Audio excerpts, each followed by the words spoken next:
Let's take a deep breath together.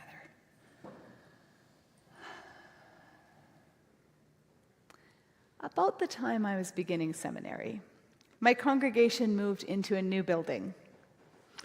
I was on the board at the time, and I was one of those people who had their nose in everything all the time. And so I was involved somehow in renovating the space to make it suitable for Unitarian Universalists. First and foremost, that meant removing the giant cross from the front of the room.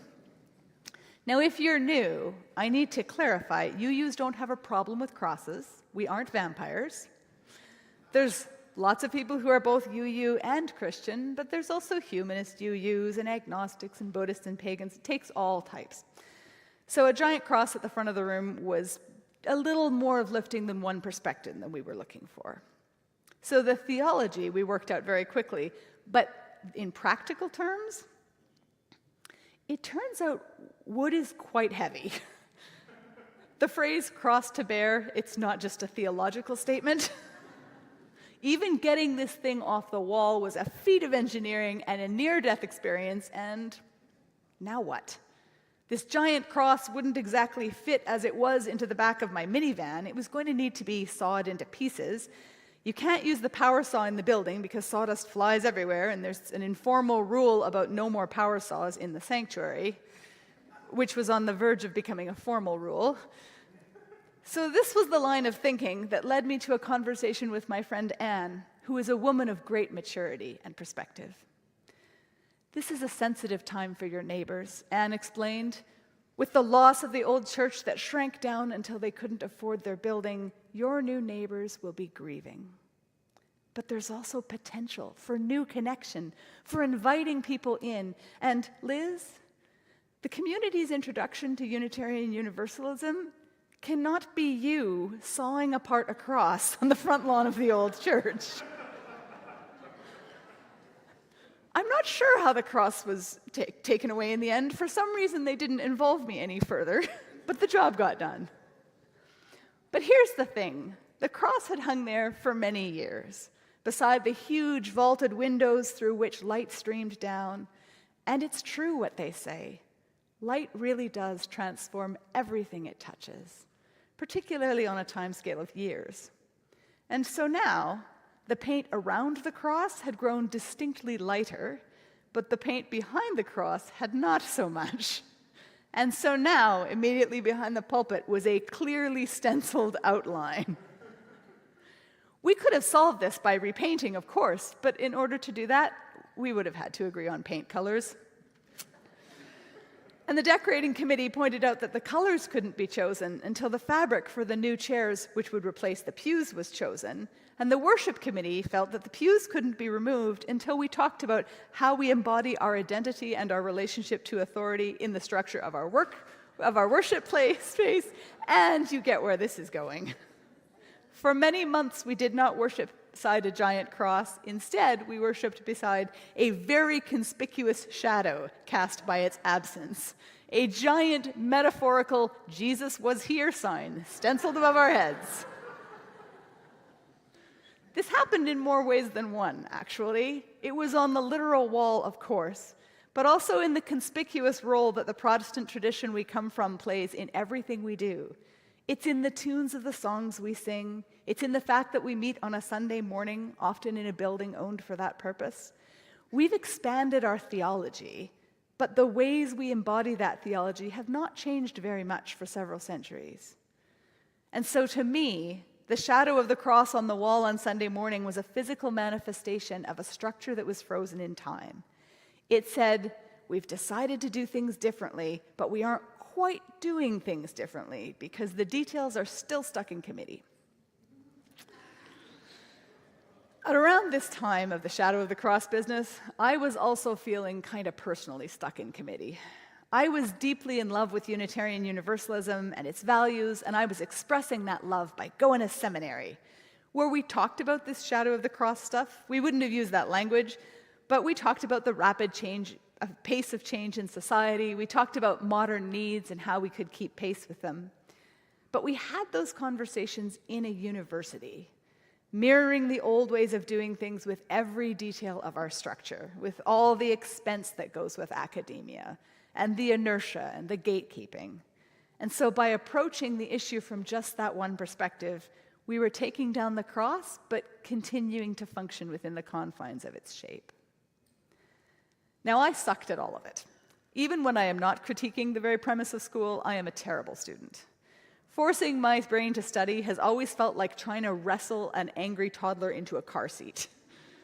I had long since received an ADD diagnosis, which is the medical term for that whole toddler car seat situation.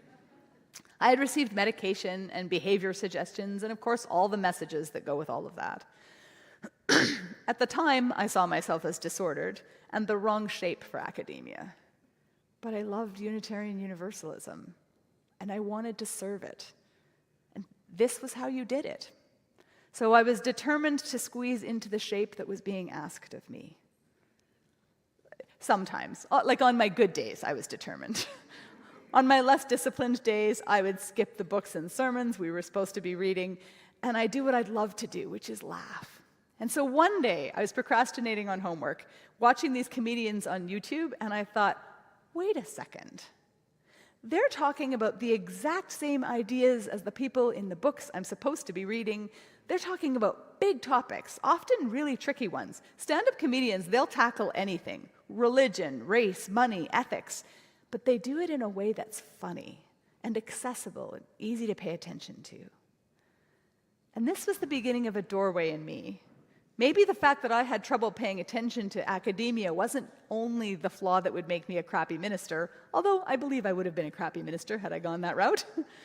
But maybe also those traits were the same things that would allow me to talk about big topics in the same ones ministers do, but in a way that's easier to pay attention to. A way that makes room for people like me. And so the farther I moved from the powerless position of a grade school child, the more assertive this line of thinking became. I would sit in my school lecture and the usual messages would run through my head. The problem is that I need to be better at paying attention. But now there was this little voice that argued back.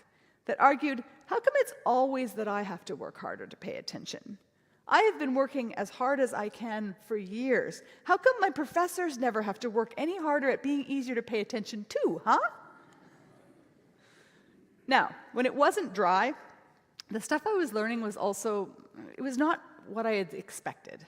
I had had these stories of our UU history in our head, like the story of Michael Servetus, the Unitarian martyr, chased and persecuted and ultimately burned at the stake for his brave act of speaking the truth to John Calvin. So it turns out, if you read Servetus' writing in his own words, well, he's really smart, he's very articulate, he's definitely brave. He's also really obnoxious. He doesn't just tell his truth, he stalks John Calvin. He writes him letters arguing every little point, he distributes books about him. At one point, Calvin has a warrant out for Servetus' arrest, and Servetus goes to one of Calvin's talks and sits in the front row. He was always there, like the worst internet troll, but in real life. Servetus didn't deserve what happened to him, of course. Nobody deserves that. But after reading his actual words, dripping with arrogance and condescension, there was like this little part of me that sympathized with Calvin's perspective. I know that guy, that Servetus guy. I've chaired meetings containing that guy. Sometimes I have been that guy in the meeting. He is the best of us in some ways and the worst of us in others. Or Emerson and Thoreau, that was another one. I had always admired the Transcendentalists, how they forged these intentional, beautiful lives full of integrity. Learning a little bit more about it, Thoreau could retreat to the woods to suck the marrow out of life because he was living on land Emerson gave him for free. Where'd that land come from, Thoreau? And the story about how you're making this bold choice to live a simple life in the woods? I think we can fairly say Thoreau didn't invent that idea. Before Thoreau's people arrived, in fact, simple was pretty much the only way anyone ever lived in those woods. So there was this whole system supporting Thoreau. He had no kids to take care of, he had his free land, and we're pretty sure that Emerson's wife was doing his laundry that whole time. Louisa May Alcott, meanwhile, is living a few miles away, making all the same theological points about simplicity and intentionality and virtue in what became her best-selling novels, Little Women. But she wrote in a way that wasn't academic. As her dad sat in the study talking philosophy with Thoreau and Emerson, he didn't work for much of her life, Louisa got to work writing. In a world not built for women to have a voice, she found a way to have one.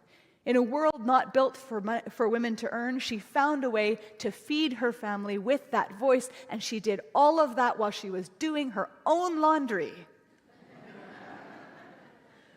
I'm sure you can hear my frustration. I was not the only one who felt this way. We malcontents found each other and we bonded, and then we used our pent-up irritation and our knowledge to play very witty and historically specific pranks on one another. One time, some of our friends who ran a UU housing cooperative in Boston posted online that they were accepting applications for new roommates. A few of us applied, as variously mostly dead Unitarians and Universalists. We applied as Emerson, listing Thoreau under pets. We applied as Michael Servetus, and under food allergies, we wrote barbecue. I'm not endorsing it, I'm just telling you what happened. We also applied as the people we thought were missing from our mainstream history, too. Reverend Olympia Brown, the first woman in the US to be ordained. Dorothy Dix, whose tireless lobbying transformed conditions for institutionalized people in the United States, Canada, and several other countries. These women's names are not our best-known heroes, but when you line their lives up against Thoreau in the woods or Servetus with his letters, you can see their stories deserve just as much acknowledgement. So the housing co-op wrote back and invited us for an interview, which was going to be tricky as we were dead. The housing co-op also cautioned us in their letter that some housemates may not have experience in living with the dead and may require education on matters of corporeal privilege. All of this was followed by a week of messaging and coordinating and giggling and pranking, which left me feeling warm and connected. Connected with my peers and with my UU heritage, gently poking fun at things I thought should be knocked down a peg or two, lifting up stories that aren't always told. And the prank connected me with my values, too, as we coordinated to know just how far we could push things, keeping it funny for everybody involved. Above all, the prank left me feeling a part of Unitarian Universalism. You understand shared jokes because they arise out of shared stories. I mean, corporeal privilege? How UU is that? This was a space that had room for me, where I didn't have to change shape to fit into a prescribed shadow. And I didn't want it to end. So on a whim, I created a Facebook group, and I named it the UU Hysterical Society. It's a play on the UU Historical Society, who have changed their name twice since then, so nobody ever gets my joke. People usually just point out that the word hysterical has a troublesome history, used as a weapon to discredit and sometimes harm women, which it does. Throughout history, symptoms of hysteria have been varied. Sometimes it was a woman who was struggling with what we would now call a mental illness or disability. Sometimes it was a physical condition like epilepsy, or a life choice like deciding not to get married. Often it was a woman who was just unwilling or unable to toe the line in some way. Hysteria was a catch-all word for any woman who was being inconvenient and needed to be treated. A hysterical woman was a woman who was the wrong shape. And I, who was struggling to fit into the shadow of the cross, I loved my UU Hysterical Society. It was an expression of my values. It was a space that fit me. It was a break from the ministerial formation process at a time when that process was starting to break me. For years, I didn't think of it as anything more than my own personal refuge. By the time I clued in that something was going on, we had about 20,000 members. Someone posted that she nearly drove her car off the road after spotting a UU church. She said she thought we were a joke religion made up for the purposes of the UU Hysterical Society, and that seeing a real UU church was like spotting a unicorn. She almost drove her car off the road yelling, "They're real! They're real!" And I thought, wow, we could be telling 20,000 people about what Unitarian Universalism is. And then I thought, oh no, we could be telling 20,000 people about what Unitarian Universalism is.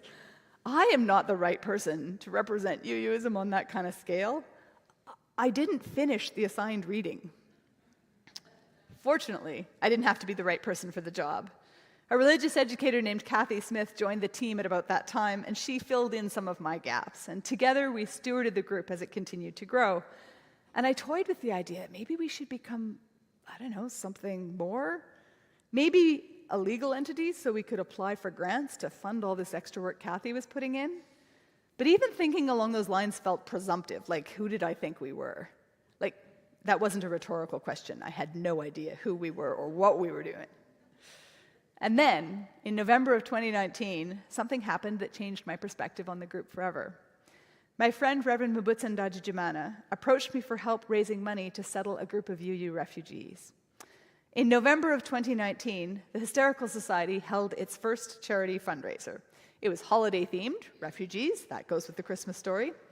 We sold funny PDFs, like labels for wine that said, "Hey, this was water a minute ago," or tags that said, "It's the thought that counts, and I really overthought this gift."